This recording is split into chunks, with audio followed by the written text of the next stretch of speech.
Today's date is April 29th, 2025. My name is Elana Kohl, an eighth grade student at Bicultural Hebrew Academy of Connecticut. I will be interviewing my grandma, whose name is Chaya Katzenstein, about her life and legacy. This interview is being recorded for the oral history collection for the Jewish Historical Society of Fairfield County's archives, as well as our family archives. Over the next 15 minutes or so, I will ask you questions that will help me learn more about you and our family's history, especially our Jewish history. If you can't answer a question, just say so and we can move on to the next one. Also, if you would rather not answer a question for any reason, just tell me that. I want this to be fun and for you to feel comfortable at all times. Are you ready? Yes. Okay, let's start with you telling me your full name. Chaya Eva Rose Who were you named? Esterson Katzenstein. Who were you named after, if you know? I am my Hebrew name is from my grandmother, who was my mother's mother. Do you have a Hebrew name and what is it? So my Hebrew name is a combination of my mother's mother, whose name was Chaya, and my grandmother's mother, whose name was Rizel. So my name is Chaya Rizel. In this class, I have been learning about the immigration of Jews to the U.S. and other places. Do you know where your parents, our family, immigrated from? Yes. Well, first of all, my parents were born here, but my grandparents were born in Europe. So my father's mother is from Poland, was from Poland, and my father's father was from Lithuania. And they both came to the United States when they were in their early 20s. And they were not married when they came. My grandmother came with a sister and a brother, and my grandfather came with a brother. And on my mother's side, my my grandmother came from Hungary, and my grandfather came from Czechoslovakia. At the time, it was called Czechoslovakia. Now it's like Czech Republic and Slovakia, but at the time it was called Czechoslovakia. And they came married. My mother's parents were married, and my mother was the youngest of seven, and she was the only one that was born in the United States. And they left two children behind in Europe. And then luckily, my grandmother said, "Oh, I don't think things are good in Europe. I think we should take them out. We need to get them back. We need to get them to the United States." And so her father took two boys back from Europe, two of my mother's brothers. Mhm. So it sounds like it wasn't too pleasant there. Did they talk about what it was like before they left, or do you have any stories about Jewish life there? So just from my grandmother, who was my father's mother, she told me that when she lived in Poland, there was something called pogroms. And that was when the Russians would come into the Polish towns and just look for Jews and beat them up. And, like they were just harassing them, and anti-Semitism. So that's why I think they left. That's why she left. And I think probably the others, similar reasons, her husband similar. And my my mother's parents, I don't know that much about why, but I think they my grandfather came like because he thought he could make a better living maybe in the U.S. So where did they first settle, if you know, and what was it like there? So my father's mother came with her brother and her sister. They were all like in their 20s. and they went to Windsor, Canada. And my grandmother was single, and then she met her husband, and he was a furrier, meaning like he took fur and he made it into garments like collars and cuffs and things like that. So he worked with furs, and they moved to Detroit, Michigan, which was not far. It's like an hour from Windsor, Canada, to Detroit, Michigan. My mother's family um, moved to Chicago, Illinois, and there were 7 children. Um, my father was only one of 2 boys, and my mother was lived in Chicago till she was a teenager, and then she moved to Los Angeles. And my father also similar. He was probably like early 20s, and then he moved also to Los Angeles, and they met in Los Angeles, California. This is great background, thank you.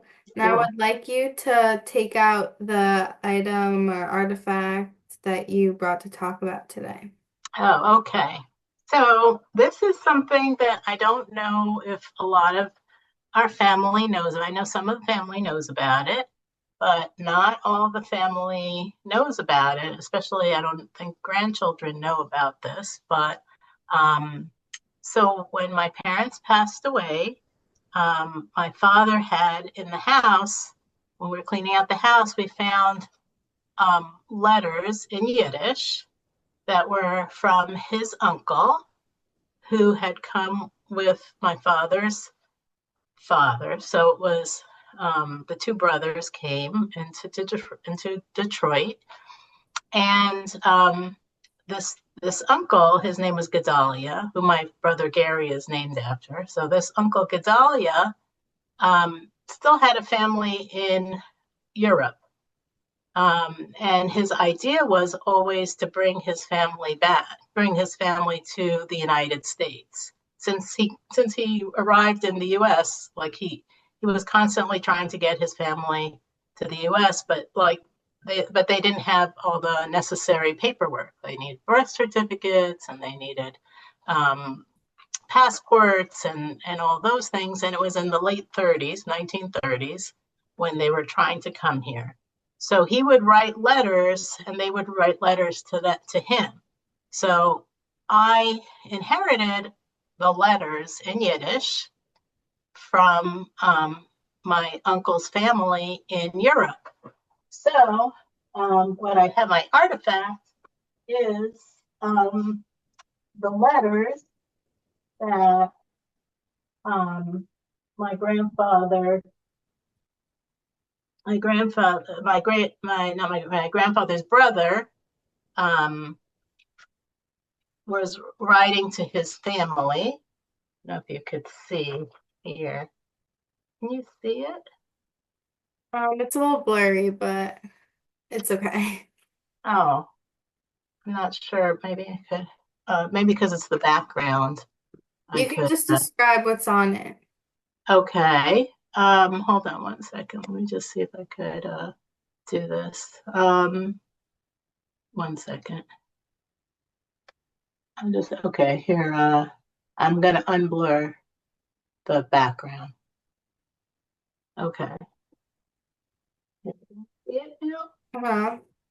Okay. Very cool. It's on it's on 2 sides of the paper. So the paper is so old. It's from 1939.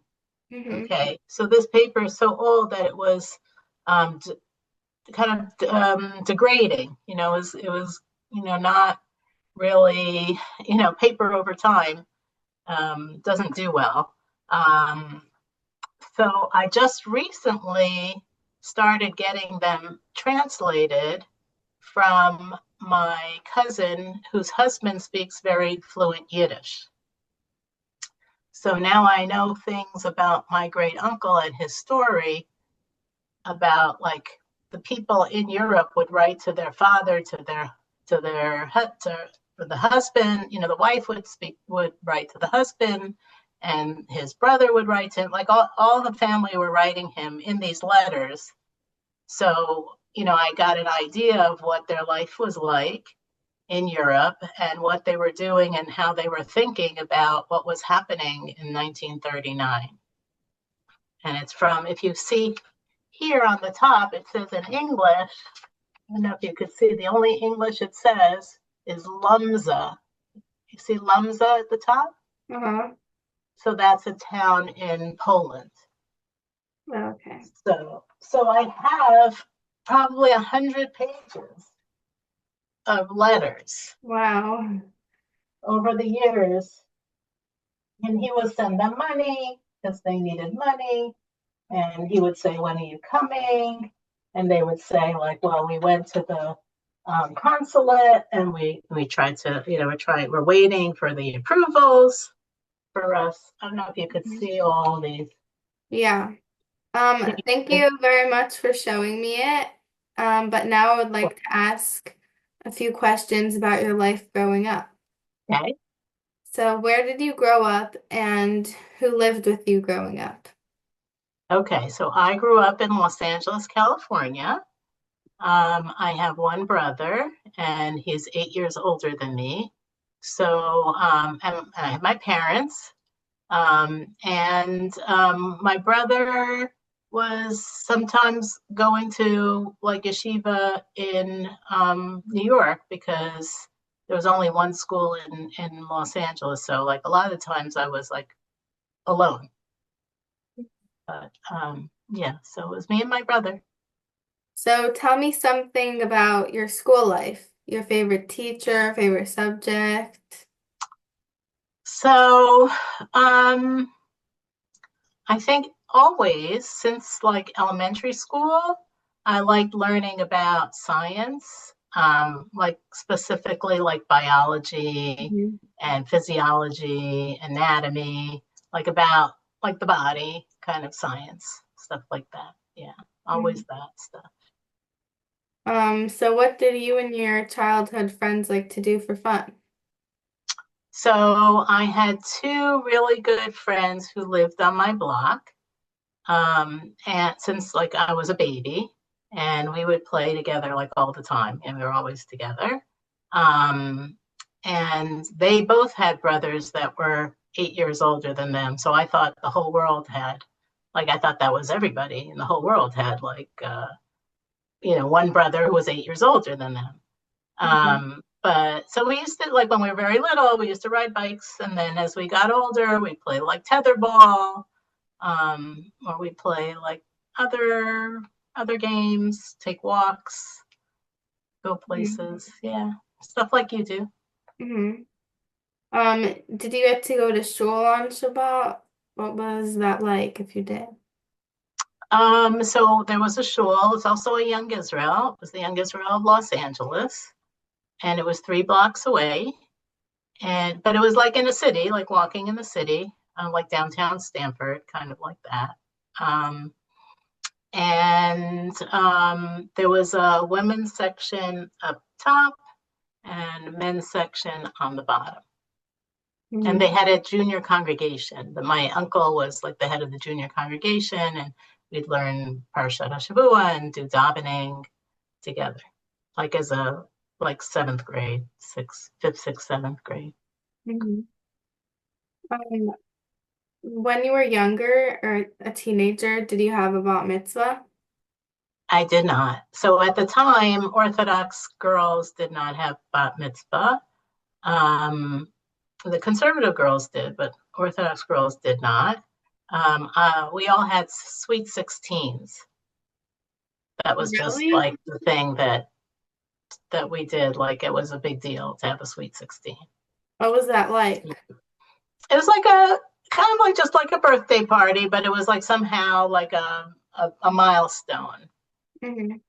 It was like a bigger celebration. Yeah, it was like a bigger party. Like you stopped having birthday parties like when you were like 10, and then you didn't have another birthday party until you were 16.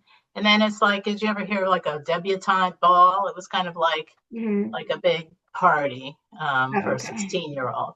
Yeah. Um, So, what was most meaningful to you about that celebration? If it was kind of similar to like a big milestone. Um, yeah, I mean, it really was just like a birthday party. Oh, okay. My neighbor played the accordion, um, and we had it outside in my backyard. Um, but it wasn't really like a bat mitzvah in the way that you say it's bar Torah and you have like a big band and all that. It wasn't like fancy. Mhm. Okay, now I would like to ask you to pick your favorite Jewish holiday and describe how you and your family celebrated it when you were younger. Oh, wow. Okay. Well, I mean, I have a different like now my favorite holiday is Purim. I think when I was Mhm. younger, it was probably Hanukkah. So when I was younger, Hanukkah was like all the cousins, like because my mother was one of seven siblings, so we had a lot of cousins, and so we would all get together for Hanukkah, and the kids would play drill. We'd sit on the floor, and my grandfather brought like rolls of 100 pennies and give each grandchild 100 pennies, and then we would like have a big Hanukkah dreidel game with the pennies, Oh, that's very all the fun. cousins. Yeah, that was fun. Um, so now I would like to talk about our family traditions. My favorite one is celebrating Shabbat every week. What are yours?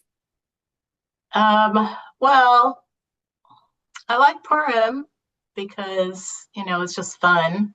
I like making the shalachmanos, like eating the shalachmanos. I like the Purim Suda. I like the Megillah reading. I like dressing up. I like all the Purim stuff. Mm-hmm. Understandable. Anyone in your family serve in the military? Yes. So my uncle was a chaplain. My father's brother was a chaplain. Do you know what a chaplain is? It's Mm-hmm. kind of like a rabbi in the arm for the soldiers. So he actually was a rabbi, and he was also like that was his job in the army. And my father was also in the Korean War, and he was stationed in Germany. And first he was stationed in San Diego, and my brother was born in San Diego. And a GI is like a soldier in the army, and so my brother's initials are GI, Gary Isaac. So like that Mm-hmm. was because he was in the army. But so then my father went to Germany, and he was in the army in Germany during the Korean War. But he wasn't a soldier; he was an accountant for the Mm-hmm. army. Okay. How did you meet my grandfather or Zadie? Mhm. Okay, so I went to Stern College, which is a college for women in New York, and Zadie went to Yeshiva University. Which and we both were in something called work study, which is working for the school or making money through the school with jobs within the school. So I was a receptionist, and also like on the weekends, I would for the school I would do like part of this waitress program. Like Shabbos, there was a waitress program for the people who stayed in school for Shabbos because a lot of people were from, like, I was from California, some people were from Florida, some people were from faraway places that they couldn't go home for Shabbos. So we would stay in for Shabbos, and there had to be like a Shabbos program. So in the meals, I was a waitress, and I would be paid for that. And Zadie was the person who came to help make the minion. So he would bring like 10 guys to make the minion. And he would be like helping in the kitchen, also like to carry the pots, and he'd make kiddush for the waitresses before the meal. So like I had met him he didn't know who I was at first, but I knew who he was because he was the only person. He would make kiddush. He was, there's would be like 20 waitresses and one Mhm. guy. So of course I knew who he was, but he didn't know who I was. So the next week when he was coming, I saw him on a Friday and I said, "Hey, how are you?" And he didn't know who I was, but I knew who he was, and then we kind of knew each other. Mhm. I have one final question to ask you. What's something you would like to tell future generations? I think that what I've learned in my life is that we don't appreciate, our parents when we're growing up. All the rules and all the things, and um, but you have to. I think when you look back on it, realize that what they do with all their rules and all their things and what they try to tell you and all the way they want you to be is because they love you and they want really only the best for you. They have your best interest in mind.